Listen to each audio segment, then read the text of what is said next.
امیر المومنین خلیفۃ المسلمین جانشین مصطفیٰ صلی اللہ علیہ وسلم خلیفہ اول حضرت جناب سیدنا ابو بکر صدیق رضی اللہ تعالی عنہ کا یوم وصال ہے۔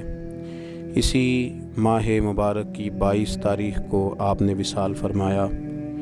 اسی کی مناسبت سے ایک سلسلہ گفتگو حضرت ابو بکر صدیق رضی اللہ تعالیٰ عنہ کے اخلاق و تعلیمات اس عنوان سے شروع کیا جا رہا ہے۔ اللہ تبارک و تعالی ہمارا یہ نذرانہ بارگاہ صدیق اکبر میں مقبول فرمائے، اور اللہ اسے قبول کر کے ہمارے لیے ذریعہ نجات اور توشہ آخرت بنائے۔ حضرت ابو بکر صدیق کے بارے میں امت جانتی ہے کہ آپ سابقون الاولون میں سے ہیں۔ جن لوگوں کو قرآن مجید نے کہا والسابقون السابقون، وہ جو سبقت لے جانے والے تھے وہ سبقت لے ہی گئے، یہ سبقت لے جانے والوں میں سے ہیں۔ حضرت ابو بکر صدیق رضی اللہ تعالیٰ عنہ کے اخلاق میں، تعلیمات میں جو چیز سب سے زیادہ نمایاں ہے، جو سب سے زیادہ اعلیٰ ہے، جو سب سے زیادہ عرفہ ہے، وہ یہ ہے کہ ان کے جلووں میں، ان کے اخلاق میں نبی پاک علیہ الصلاۃ والسلام کی سیرت کا مکمل عکس دکھائی دیتا ہے۔ انہوں نے اپنے آپ کو نبی پاک صلی اللہ تعالیٰ علیہ وسلم کی مقدس سیرت کے مطابق ڈھال لیا تھا۔ اٹھنا، بیٹھنا، چلنا، بولنا، وہ سمجھ گئے تھے کہ اللہ کے نبی صلی اللہ علیہ وسلم کے رضا کیا ہے۔ کوشش کرتے تھے کہ زیادہ بحث نہ ہو، بلکہ جو حضور فرما دیں، آپس میں اس پر زیادہ تکرار نہ کی جائے، بلکہ سنا جائے اور فوراً اس پر عمل کیا جائے۔ صحابہ ایسا کرتے بھی نہیں تھے، لیکن ہمارے زمانے میں کچھ باتوں پر بحث ہوتی ہے، تکرار ہوتی ہے۔ جناب ابو بکر صدیق رضی اللہ تعالیٰ عنہ کا مطمع نظر تھا کہ جو محبوب فرما دیں، جس وقت فرما دیں، جس حال میں فرما دیں، اس پر عمل کرنا۔ نبی پاک صلی اللہ تعالیٰ علیہ وسلم نے حضرت ابو بکر صدیق رضی اللہ تعالیٰ عنہ کی اس بات کو اعزاز کے طور پر بیان فرمایا، ان کی فضیلت کے طور پر بیان فرمایا۔ سرکار فرمانے لگے، میں نے جس کے سامنے بھی دین پیش کیا ہے اس نے دلیل مانگی ہے، فرمایا یہ میرا ابو بکر ہے۔ میں نے اس کے سامنے دین پیش کیا، اس نے دلیل نہیں مانگی، فوراً کلمہ پڑھا اور مسلمان ہو گئے، فوراً مسلمان ہو گئے۔ تو حضرت ابو بکر صدیق رضی اللہ تعالیٰ عنہ نے اپنے آپ کو اللہ کے پیارے محبوب صلی اللہ علیہ وسلم کی رضا کے اندر ڈھال لیا تھا۔ وہ سمجھ گئے تھے کہ محبوب کریم کی رضا کس بات میں ہے، حضور کیا چاہتے ہیں، کیا فرماتے ہیں، کیا پسند کرتے ہیں، کس انداز میں حضور خوش رہتے ہیں، کہاں نبی پاک صلی اللہ علیہ وسلم کو کوئی بات ناگوار گزرتی ہے، کہاں مزاج مبارک پر کوئی چیز ایسی ہے جو پریشان کرتی ہے۔ مکمل عکس تھے وہ حضور کی سیرت کا، نبی پاک کی رضا کا۔ جب اللہ کے پیارے حبیب صلی اللہ تعالیٰ علیہ وآلہ وسلم تشریف لے گئے اور نبی پاک صلی اللہ تعالیٰ علیہ وعلا آلہ وصحبہ وبارک وسلم غار حرا میں وقت گزارا اور پہلی وحی حضور پہ نازل ہوئی، تو قرآن مجید کی ایک تاثیر تھی، اس کی ایک شدت تھی کہ اللہ کے محبوب علیہ السلام کے وجود اطہر پر اس کا اثر محسوس ہوا۔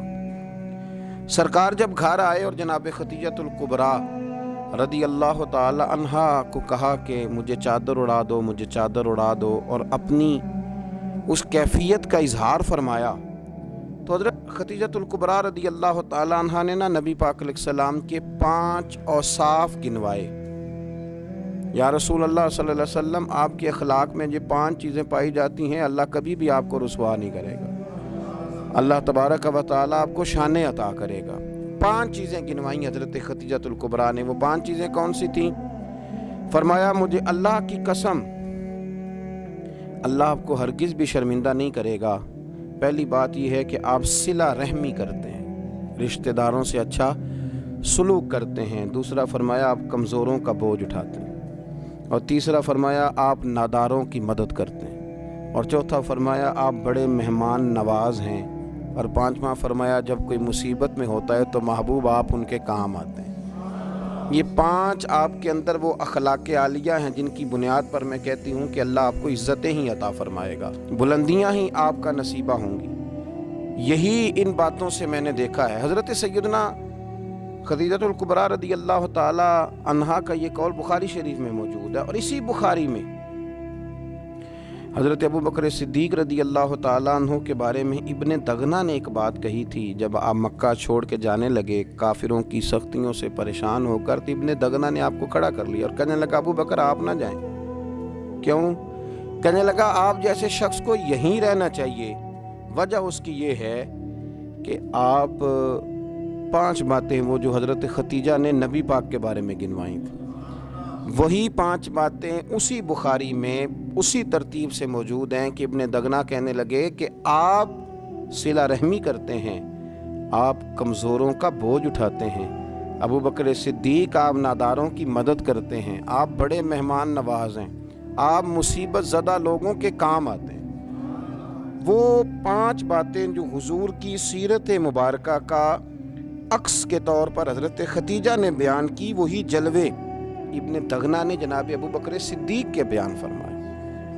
وہی عکس، وہی رنگ، کچا رنگ للاری والا جڑا چڑھدا لیندا رہندا، اے عشق تیرے دا رنگ محمد چڑھ جائے پھر نہیں لیندا۔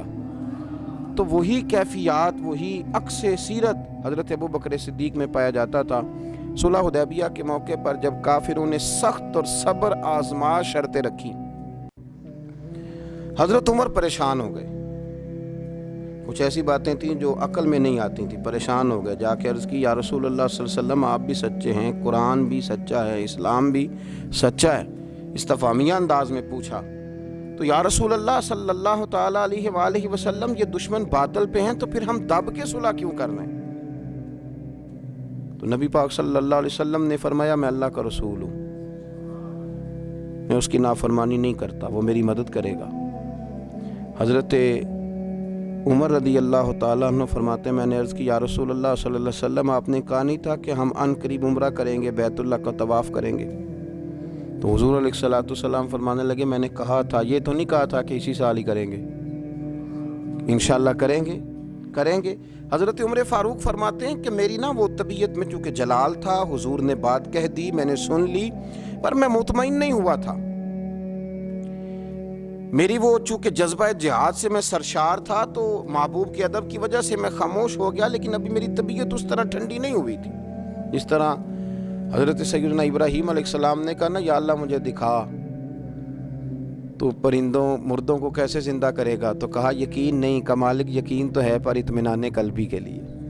تو فرماتے میں بھی اسی طرح حضور کی بارگاہ سے نکلا اور جناب صدیق اکبر کے پاس پھر گیا، اور میں نے جا کے وہی باتیں دہرائی۔ میں نے کہا ابو بکر رسول کریم علیہ السلام بھی سچے، قرآن بھی سچا، اسلام بھی سچا، پھر ہم دب کے صلح کیوں کریں؟ آپ فرماتے مجھے اللہ کی عزت کی قسم ابو بکر صدیق نے ہی وہی جملے مجھ سے کہے جو میرے رسول پاک نے کہے تھے۔ فرمانے لگے عمر وہ اللہ کے رسول ہیں، وہ اللہ کی نافرمانی نہیں کرتے، اللہ ان کی مدد کرے گا۔ تو میں نے فوراً عرض کیا کہ نبی کریم صلی اللہ علیہ وسلم نے فرمایا نہیں تھا، حضور نے فرمایا نہیں تھا کہ ہم طواف کریں گے، بیت اللہ کا عمرہ کریں گے؟ تو جناب ابو بکر صدیق فرمانے لگے عمر حضور نے کہا تھا کریں گے، یہ تو نہیں فرمایا تھا کہ اسی سال ہی کریں گے۔